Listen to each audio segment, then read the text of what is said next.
Your house is full of toys, bright, noisy, expensive toys, and your toddler plays with the cardboard box. You're not alone. Most toys are built to catch a parent's eye, not to support development. But 5 types, those are worth it. If you've ever felt guilty about the toy clutter, or wondered what's actually worth buying, this is for you. Quick win, before you buy another toy, ask one question. Can my child use it in more than one way? If yes, it's probably worth it. If that filter just saved you $50, subscribe. We're cutting through the parenting clutter together here. Let's be honest, between birthdays, holidays, and well-meaning relatives, toys multiply. Your toddler has bins full. But they play with the same 3 things. Or worse, they want the boxes. It's not that your child is ungrateful. It's that many toys do the thinking for them. Press here, watch this, listen to that.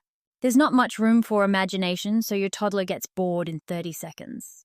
Meanwhile, you spent money you didn't need to spend, and now you're drowning in plastic. The toy that sings the same song? It's now, mysteriously, out of batteries. If you're nodding along, hit subscribe. We're about to flip your whole approach to toys, and you'll wish you knew this sooner. Here are the 5 types of toys that actually support development. Not because they're trendy or light up, but because they let your toddler lead. First, blocks. Simple wooden blocks, no batteries, no sounds, just shapes. Blocks teach spatial reasoning, problem solving, and cause and effect. Your toddler stacks, it falls, they try again. That's physics. That's resilience. Blocks grow with your child. At 18 months, they practice stacking. At 2, tall towers. At 3, cities and bridges. 1 toy, years of learning. They're nearly indestructible and easy to pass down. Look for plain sets without characters or gimmicks. Second, open-ended figures. Think simple people, animals, or vehicles that do not talk. These build narrative thinking and social play. Your toddler makes the story. The car becomes an ambulance. The figure becomes a parent, a doctor, a friend. They practice social scripts and work through feelings on their terms. Because there's no right way to play. Engagement lasts much longer than a toy that sings the same tune on repeat. Third, art supplies, crayons, washable markers, and plain paper.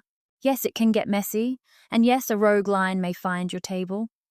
But it matters. Art builds fine motor control and early handwriting muscles. It's open-ended, no fail, no single right answer, just expression. Your toddler learns, I can create. I can make something from nothing. Pro tip, skip coloring books at this age. Plain paper invites your child to lead instead of staying inside lines that do not matter yet. Fourth, stacking and nesting. Cups, rings, bowls, anything to stack, nest, sort, or order by size. These teach size relationships, sequencing, and hand-eye coordination. Biggest to smallest, tallest to shortest, inside and outside. Those are math and spatial concepts wrapped in play. They are also self-correcting. If the big cup won't fit inside the small one, your toddler figures it out. No adult required. Aim for simple, sturdy sets, plastic-free if possible. Fifth, sensory play materials. Play-Doh, kinetic sand, water with scoops, or a rice bin with measuring cups. Many of these live in your kitchen already. Sensory play helps regulate the nervous system. It is calming and focusing, and it builds fine motor strength. Squeezing dough strengthens hand muscles. Pouring water teaches control. Scooping rice develops coordination. Sensory play often keeps toddlers engaged longer because there is no script, just exploration. But my toddler has these and still gets bored.